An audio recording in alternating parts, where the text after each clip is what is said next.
आपके अपने YouTube channel Dev ji के ट्रिक्स में। तो दोस्तों यहाँ पर डेली यहाँ पर शाम 5 बजे हिंदी का मॉडल टेस्ट पेपर आपका सॉल्व कराया जाता है, जो कि काफ़ी अच्छा यहाँ पर मॉडल टेस्ट पेपर आपका है। और जो लोग पहली बार आए हैं तो चैनल को जरूर सब्सक्राइब करें। तो चलिए, आवाज़ आ रही है? चलिए, गुड इवनिंग, नमस्कार सभी को, जय हिंद, सभी को वंदे मातरम। चलिए, आवाज़ आ रही है? चलिए, तो आ रही है तो चलिए स्टार्ट करते हैं। यहाँ पर क्वेश्चन दिया गया है पहला नंबर।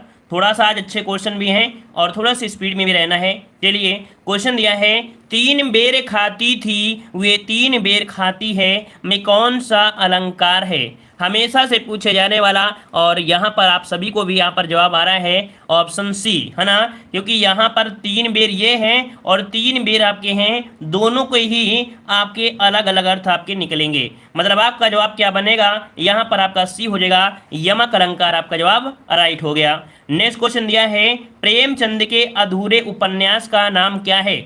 आईएमपी इस क्वेश्चन को नोट करिएगा कि यहाँ पर प्रेमचंद के अधूरे उपन्यास का नाम क्या है। तो चलिए, काफ़ी लोग यहाँ पर जवाब दे चुके हैं और आराम भी कर रहे हैं। यहाँ पर ऑप्शन बन जाएगा सी, मंगलसूत्र, है ना। ये मंगलसूत्र के बिना सब कुछ काम अधूरा है। तो इससे याद रखिए, प्रेमचंद के अधूरे उपन्यास का नाम क्या है? तो ऑप्शन सी हो जाएगा, यहाँ पर मंगलसूत्र हो जाएगा। कुछ लोग जवाब यहाँ पर दे रहे हैं ए नंबर नहीं, यहाँ पर सी होगा। अगला क्वेश्चन आपसे दिया गया है कि वीर गाथा काल का कवि नहीं है, इनमें से बताइए। कह रहा है वीर गाथा काल का कवि नहीं है, और काफी लोग यहाँ पर नहीं का ध्यान नहीं दिए हैं, जिसकी वजह से इस प्रश्न का जवाब आपने गलत दे दिया है। यहाँ पर देखो, नहीं शब्द दिया है, तभी कहते हैं इतनी भी स्पीड में गाड़ी मत चलाइए कि बाउंस हो जाए, ठीक है ना। यहाँ पर नहीं है, इसका मतलब है कि आपका जवाब यहाँ पर बी, नामदेव, जो नामदेव हैं ये आपकी वीर गाथा काल के नहीं है। तो ऑप्शन क्या बन जाएगा? B number. अगला क्वेश्चन दिया है, हिंदी दिवस इस दिन मनाया जाता है, मतलब हिंदी दिवस किस दिन मनाते हैं? चलिए, 4 का जवाब यहाँ पर है 14 सितंबर, है ना। बिल्कुल जवाब सही है, क्योंकि 14 सितंबर को ही हिंदी को संविधान सभा ने स्वीकार किया। ऑप्शन बी हो जाएगा। नेक्स्ट क्वेश्चन दिया है, अघोष वर्ण कौन सा है? अघोष वर्ण आपसे पूछा गया है, अघोष। तो देखिए, अघोष वर्ण होते हैं किसी वर्ग का पहला और दूसरा वर्ण आपका होता है, और साथ में क्या होता है? ये जो आपका सा होता है, ये भी अघोष में आता है। शेष बच्चे जो भी आपके होते हैं स्वर वगैरह, और आपके तीसरा, चौथा, पांचवा वर्ड आपके क्या होते हैं, जिन्हें घोष या सघोष कहते हैं। तो आपका जवाब क्या बनेगा 5 में? ऑप्शन बनेगा आपका डी नंबर, ये जो आपका है अघोष में है, ठीक है। अगला क्वेश्चन दिया है कि अनुनासिक का संबंध किससे है? अनुनासिक का जो संबंध है किससे है? तो काफी लोग जवाब दे रहे हैं यहाँ पर आपका सी नंबर, मतलब अनुनासिक जो आपका हो जाएगा, इसका संबंध होता है नाक और मुंह दोनों से होता है ना। नाक और मुंह से दोनों से होता है, ऑप्शन आपका सी हो जाएगा, ठीक है ना। अगला क्वेश्चन दिया है, शुद्ध वर्तनी आपको बताना है। यहाँ पर शुद्ध वर्तनी कौन सी हो जाएगी? चलिए, यहाँ पर दिया गया है निदर्शन, और निदर्शन जो आपका सही है कौन सा है? तो देखिए, यहाँ पर ये पहला पॉइंट तो आपका गलत हो गया, है ना। फिर इसके बाद देखा जाए तो निदर्शन यहाँ पर सही है, और लास्ट वाला भी आपका सही है। मतलब इसमें से आपके ऑप्शन बनेंगे बी और डी, क्योंकि सेम ऑप्शन लिखे गए हैं। यहाँ पर बी और डी आपके से हो जाएंगे, निदर्शन और आपका निदर्शन। क्लियर है ना। चलिए, अगला क्वेश्चन आपसे दिया गया है कि शुद्ध वर्तनी का चयन करना है। यहाँ पर दिया है सच्चिदानंद, और जिनके भी क्वेश्चन गलती होते जाए तो ईमानदारी से नोट करते जाइएगा। कौन करते जाइएगा, कितने आप लोग सही कर पा रहे हैं, ठीक है। तो चलिए, शुद्ध वर्तनी दिया है, सच्चिदानंद किस प्रकार से लिखते हैं? 8 का ऑप्शन यहाँ पर आ चुका है, बी नंबर पहले से ऑलरेडी से काफी लोगों ने कमेंट कर दिया है, ऑप्शन बी हो जाएगा सच्चिदानंद। नेक्स्ट क्वेश्चन दिया है, कोई दूर घाट तो कोई वीर घाट का अर्थ क्या बताना है? चलिए, यहाँ पर देखो अर्थ बताइएगा, इसका जवाब क्या बनेगा। तो चलिए देखते हैं इस प्रश्न का जवाब क्या सही दे सकते हैं। नया क्वेश्चन आपके लिए है, लेकिन फिर भी आप लोग समझिएगा कि सही क्या बन जाएगा। कोई दूर घाट का तो कोई वीर घाट का, मतलब इनका तालमेल मिल नहीं रहा है। मतलब ऑप्शन क्या बनेगा? यहाँ पर भी हो जाएगा तालमेल ना होना, ठीक है ना। अगला क्वेश्चन दिया गया है, थाली का बैंगन से तात्पर्य क्या होता है? थाली का बैंगन से तात्पर्य क्या होता है? एक थाली में अगर बैंगन रख देंगे तो ये बैंगन इधर भी आ जाएगा, इधर भी भाग सकता है, इधर भी भाग सकता है। मतलब इसका कोई स्थायी जीवन नहीं है, कभी भी बाजी पलट सकता है, मतलब ये अपना पक्ष बदल सकता है। कुल मिला के यहाँ पर आपका क्या हो जाएगा? यहाँ पर आपका हो जाएगा ऑप्शन ए, सिद्धांतहीन व्यक्ति। क्या? सिद्धांतहीन व्यक्ति या पक्ष बदलने वाला, क्योंकि कभी भी अपना पक्ष बदल सकता है। क्लियर है ना। और ऐसे व्यक्तियों से बचकर रहना है। आगे क्वेश्चन दिया गया है, कि तुम कक्षा में आते हो तो तुम्हारी पुस्तक साथ क्यों नहीं लाते। देखो यहाँ पर दिया है तुम अपनी कक्षा में आते हो तो अपनी पुस्तक, क्या अपनी पुस्तक साथ क्यों नहीं लाते हो। यहाँ पर अपनी का प्रयोग करना चाहिए था, जो कि यहाँ पर जो आपका है गलती आपके बी वाले ही पार्ट में हो चुकी है, ठीक है ना। अगला क्वेश्चन दिया गया है शुद्ध रूप का चयन करना है। यहाँ पर एक फल है और फल को काटना है फिर बच्चे को खिलाना है। तो चलिए यहाँ पर 12 नंबर में क्या जवाब हो जाएगा। बच्चे यहाँ पर दिया शुद्ध रूप, तो बच्चे को फल काट कर खिलाओ, है ना। काफी लोग जवाब भी दे रहे हैं, तो देखते हैं बच्चे को काट कर फल खिलाओ क्या होगा। बच्चे को ही काट दोगे तो भैया ये बताइए फल किसको खिलाओगे। जब बच्चे को ही काट दोगे तो फल किसको खिलाओगे, पड़ोसी वाले को। तो यहाँ पर दिया है बच्चे को फल काट कर खिलाओ, तो ऑप्शन सी आपका जवाब राइट हो जाएगा। अगला क्वेश्चन दिया गया है कि दो वर्णों के मेल से क्या होता है। चलिए वो दो वर्णों के मेल से, जब दो वर्ण मिलते हैं, वर्ण जैसे देखा जाए तो आपके क्या होता है, विद्यालय होता है ना। क्या होता है, विद्यालय, विद्याधनालय। तो यहाँ पर आपका ये वर्ण होगा, ये वर्ण हो गया तो संधि हो गई। तो ऑप्शन क्या बनेगा, यहाँ पर 13 का ऑप्शन बन जाएगा ए नंबर, कि दो वर्णों के मेल से होने वाले विकार को क्या कहते हैं, संधि कहते हैं। अगला क्वेश्चन दिया गया है पवित्र का संविच्छेद क्या हो जाएगा। चलिए पवित्र का संविच्छेद पूछा गया है, और पवित्र जो कि आपकी अयादि संधि में है। अब इसे तोड़ेंगे तो आपका बनेगा पोधन इत्र, क्या पोधन इत्र, जो कि आपका जवाब कौन हो जाएगा, डी नंबर आपका राइट हो जाएगा। क्लियर है। आगे बढ़ते हैं, किस शब्द में आवा प्रत्यय नहीं है।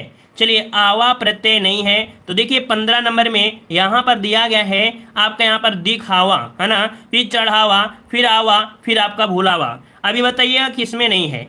तो चलिए ऑप्शन आ रहा है यहाँ पर 15 नंबर में सी नंबर, मतलब पूरा पूरा जब आवा ही मतलब कह सकते हैं प्रत्यय हो जाएगा, तो कोई ना कोई मूल शब्द तो बचना चाहिए ना।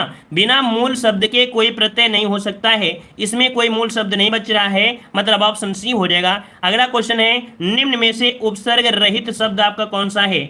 ऐसा बताना है जिसमें उपसर्ग ना हो। तो देखो यहाँ पर सु है, यहाँ पर वी है, यहाँ पर अति है, लेकिन सुरेश में अगर आप सु निकाल बोलोगे, सु निकाल लोगे तो ये वाला रेस का कोई मतलब नहीं होता है, क्योंकि रेस इस प्रकार से होती है।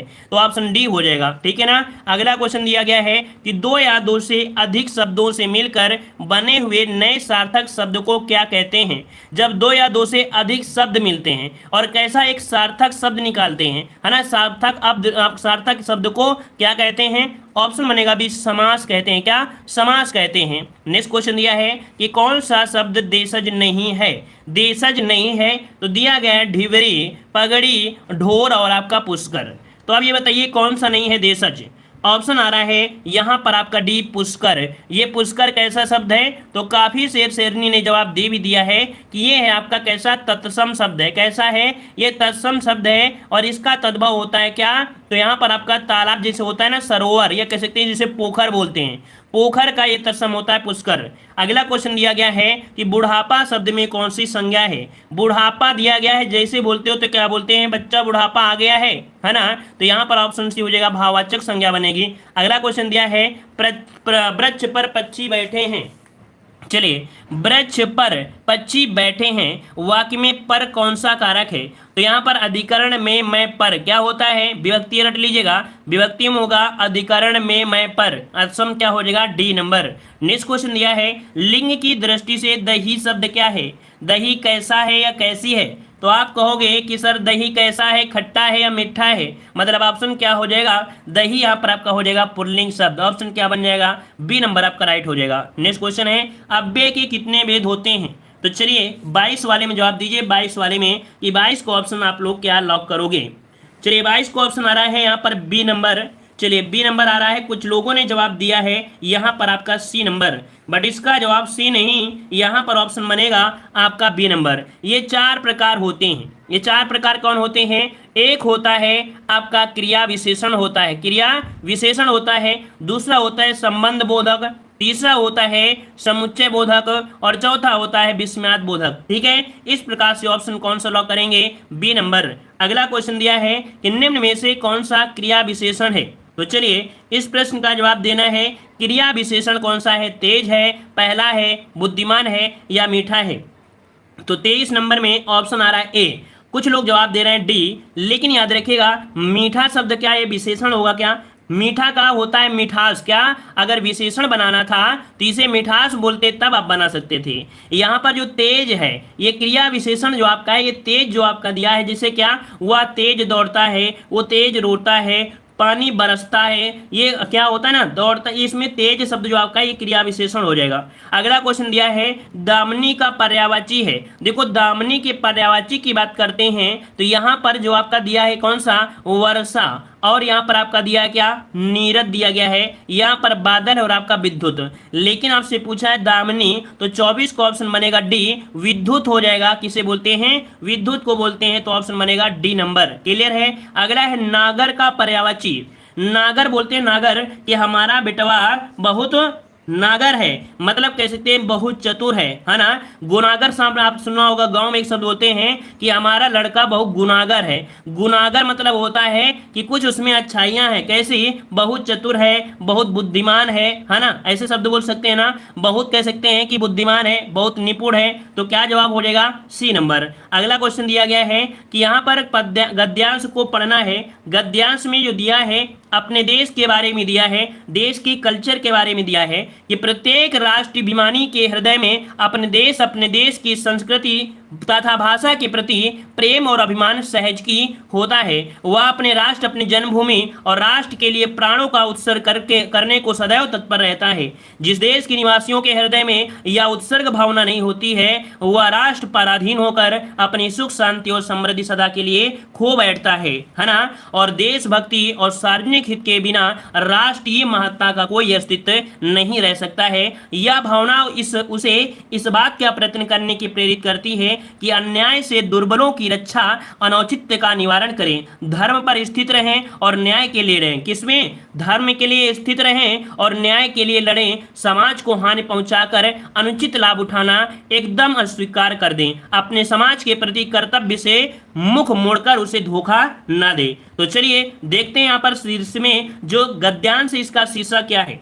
तो चलिए, अगर आपने पूरे गद्यांश को सही से पढ़ा है तो इसका अर्थ बताइए 26 नंबर में। आज आप लोग इसको सॉल्व करेंगे, आज हम बाद में बताएंगे, आप पहले बताएंगे। तो चलिए 26 नंबर में यहाँ पर पूछा है कि गद्यांश का सही शीर्षक क्या है। कुछ लोग जवाब दे रहे हैं राष्ट्रीय महत्व, कुछ दे रहे हैं राष्ट्राभिमान, और कुछ दे रहे हैं राष्ट्र के प्रति कर्तव्य, और इनमें से कोई नहीं। तो ऑप्शन हो जाएगा क्या, सी नंबर, राष्ट्र के प्रति कर्तव्य। अगला दिया गया है पराधीन राष्ट्र खो बैठता है। क्या भूख खो बैठता है, यहाँ पर ऑप्शन हो जाएगा कौन सा, तो अपन अपनी समृद्धि, क्या अपनी समृद्धि खो देता है। अगला है गद्यांश में किस शब्द का प्रयोग नहीं है। तो देखो गद्यांश में क्या क्या मिला है, गद्यांश में उत्कर्ष मिला, उत्सर्ग मिला है, भक्ति मिला है, हानि मिला है, लेकिन अधर्म शब्द नहीं मिला है। क्या यहाँ पर अधर्म शब्द का प्रयोग यहाँ पर नहीं मिला है, अधर्म नहीं बोला गया है गद्यांश में। ठीक है। अगला दिया गया है कि प्रत्येक राष्ट्राभिमानी के हृदय में मके अभिमान होता है, मतलब मन में यहाँ पर कह सकते हैं कि कोई भी प्रत्येक राष्ट्राभिमानी के हृदय में क्या होता है, तो देश के प्रति क्या हो जाएगा, देश के कह सकते हैं अभिमान होता है। तो देश की समृद्धि के लिए, देश की सुख शांति के लिए, देश की भाषा के लिए, देश की महत्ता के लिए। तो यहाँ पर आपका जवाब क्या हो जाएगा, प्रत्येक राष्ट्राभिमान के हृदय में मके अभिमान होता है। यहाँ पर देखो देश की समृद्धि यहाँ पर कर सकते हैं, देश की सुख शांति दिया गया है, देश की भाषा तो आपका नहीं है। यहाँ पर कुछ तो डाउट आपका है, इस क्वेश्चन में कुछ डाउट है, क्योंकि समृद्धि के बारे में तो आपका है ही, है ना, देश की समृद्धि के बारे में है, देश के अभिमान के बारे में है ना। तो यहाँ पर कह सकते हैं, यहाँ पर नहीं शब्द लगा देता तो देश का ऑप्शन सी हो जाता, देश की भाषा के लिए यहाँ पर बोला नहीं गया है। ठीक है ना, इसमें डाउट है, इसमें कोई दिक्कत नहीं है, वैसे आप ए लगा सकते हैं, कोई दिक्कत नहीं है। ठीक है, क्योंकि समृद्धि के बारे में बोला गया था। अगला है देशभक्ति प्रेरित करती है। देशभक्ति जो प्रेरित करते हैं किसके लिए, तो ये प्रेरित करते हैं औचित्य का निवारण करने के लिए। क्या, अनौचित्य का निवारण करने के लिए देशभक्ति प्रेरित करती है। आते हैं अगले क्वेश्चन को, और क्वेश्चन दिया है पाश्चात्य का विलोम शब्द क्या है। तो चलिए यहाँ पर जवाब दीजिए 31 नंबर में, पाश्चात्य का विलोम क्या होता है। पाश्चात्य का विलोम यहाँ पर आपको देना है, और जवाब आ रहा है यहाँ पर ऑप्शन आपका सही हो जाएगा, पौर्वात्य हो जाएगा। क्या, पाश्चात्य का विलोम होता है, पौर्वात्य होता है, ऑप्शन क्या हो जाएगा, सी नंबर। ठीक है। अगला क्वेश्चन है मानव का विलोम। मानव का विलोम पूछा गया है, मानव का विलोम क्या हो जाएगा। चलिए याद रखिए, इस दुनिया में मानव से बड़ा खराब चीज कोई नहीं है। ना ही कोई टेक्नोलॉजी, ना ही कोई जंतु, ना ही कोई कोबरा, ना ही कोई डॉल्फिन, ना ही कोई जीव जंतु। क्योंकि मनुष्य ऐसी चीज है कि बड़े से बड़े जानवर, बड़े से बड़े चीज को परास्त कर सकता है। इस कारण याद रखिए, मानव क्या होता है? एक दानव होता है। मानव का विलोम क्या हो जाएगा? दानव। ऑप्शन आपका हो जाएगा कौन सा? यहाँ पर ए नंबर। कुछ लोग जवाब दे रहे हैं राक्षस, राक्षस नहीं लगाइए, दानव लगाइएगा, ठीक है। अगला क्वेश्चन दिया है, बिना घर का वाक्य के लिए एक शब्द बताइएगा। चलिए, बिना घर का वाक्य के लिए एक शब्द बताइएगा। जो बिना घर के होता है उसे बोलते हैं क्या? अनिकेत बोलते हैं। क्या? अनिकेत बोलते हैं। ऑप्शन आपका हो जाएगा सी, है ना। अगला क्वेश्चन दिया है कि मृत्यु मनुष्य को असुंदर ही नहीं भी मानता है। मतलब दिया है, मनुष्य मृत्यु को असुंदर ही नहीं अपवित्र भी मानता है। इसका जो राइट आंसर बनेगा 34 में, वो डी भरा जाएगा कि मनुष्य मृत्यु को असुंदर ही नहीं अपवित्र मानता है। ऑप्शन आपका डी हो जाएगा। नेक्स्ट क्वेश्चन दिया है कि जब तक वह घर पहुंचा तब तक उसके पिताजी जा चुके थे। अब आपके पास दिया गया है जब और आपका तब। हमने बताया जब, जिसको, जैसे। अगर ऐसे शब्द आपको मिलते हैं जैसे रिलेटेड, वो हमेशा आपके मिश्र वाक्य में मिलेगा। ऑप्शन क्या बनेगा? यहां पर आपका सी मिश्र वाक्य मिलेगा। याद रखिएगा, जब एक दूसरे में संबंध प्रतीत हो रहा हो, है ना, जब एक दूसरे का संबंध हो, वहां पर आपका मिश्र वाक्य होता है। अगला क्वेश्चन दिया है कि विस्मय स्थायी भाव किस रस का है? विस्मय स्थायी भाव किस रस का है? तो 36 का ऑप्शन क्या बनेगा? यहां पर आपका जवाब आ गया है, यहां पर आपका विस्मय। विस्मय की बात करते हैं तो यहां पर ऑप्शन आ रहा है बी, आपकी अद्भुत रस का होता है। क्या? अद्भुत रस का। हास्य का तो आप लोग जानते हैं, हास होता है। शांत का क्या होता है? निर्वेद होता है। और विभत्स का, यहां पर भाव होगा, विभत्स का जो होता है क्या होता है? तो घृणा होता है। अगला दिया है कि भरत मुनि ने रस सूत्र में किस रस का उल्लेख नहीं किया है? चलिए बताइएगा कि भरत मुनि ने रस सूत्र में किस रस का उल्लेख नहीं किया है। यहाँ पर 37 नंबर का जवाब देना है। 37 नंबर में ऑप्शन हो जाएगा बी, शांत रस को इन्होंने ऐड नहीं किया है, इसलिए भरत मुनि ने मात्र 8 रस को ही माना है। ठीक है ना। चलिए यहाँ पर आते हैं अगले क्वेश्चन को। क्वेश्चन दिया है कि छंद का सर्वप्रथम उल्लेख कहाँ मिलता है? चलिए यहां पर बताइए, छंद का सर्वश्रेष्ठ जो उल्लेख मिलता है, सर्वप्रथम उल्लेख मिलता है, ये मिलेगा आपके कहां पर? ऋग्वेद में। ऑप्शन क्या बनेगा? ए नंबर आपका राइट हो जाएगा। नेक्स्ट क्वेश्चन दिया है, यथाशक्ति में जो समास है कौन सा है? यथाशक्ति में समास बताना है। वीडियो को भी लाइक शेयर करते चलिएगा, धीरे धीरे गाड़ी को बढ़ाते चलिए, लाइक शेयर को भी बढ़ाते चलें, ठीक है। और नए हैं तो चैनल को भी सब्सक्राइब करते चलें। यथाशक्ति, यहाँ पर यथा क्या है? एक अव्यय है। जब कभी भी शब्द में क्या अव्यय के रूप में कोई होता है अर्थात तो यहाँ पर उपसर्ग निकल आए, और जब उपसर्ग निकलता है तो अव्ययी भाव होता है, और जब इसमें प्रत्यय निकाला जाए मेन महत्व तो आपका यहाँ पर तत्पुरुष। तो यहाँ पर आपका यथा क्या है? अव्ययी, है ना। अगला दिया गया है कि कीर्ति कथा किस भाषा की है? कीर्ति कथा किस भाषा में है? तो ये है आपके अव्वाहट भाषा में। किस में? अव्वाहट भाषा में है। ऑप्शन क्या बनेगा? ए नंबर इसका आपका राइट हो जाएगा। यहाँ पर आपको 40 प्रश्न हो गए, और इस 40 प्रश्न में आज अगर आप देखा जाए तो 38-39 तक आपका स्कोर जा। लेकिन अभी आपको कमेंट बॉक्स में कमेंट करना है कि जो रस क्या कह सकते हैं कि अभी आपके दिए गए थे कौन से रस, रसों का राजा किसे कहते हैं? चलिए, रसों का राजा किसे कहते हैं? कमेंट बॉक्स में कमेंट करिए, रसों का राजा किसे कहते हैं? यहां पर जवाब देना है, रसों का राजा किसे कहते हैं। और एक क्वेश्चन और आपको देना है, रसों की रानी किसे कहते हैं? रसों की रानी किसे कहते हैं? ये दोनों ही क्वेश्चन आपको कमेंट बॉक्स में कमेंट करना है। रसों का राजा और रसों की रानी किसे कहा जाता है? इन दोनों का जवाब आप लोगों को कमेंट बॉक्स में कमेंट करना है, ठीक है ना।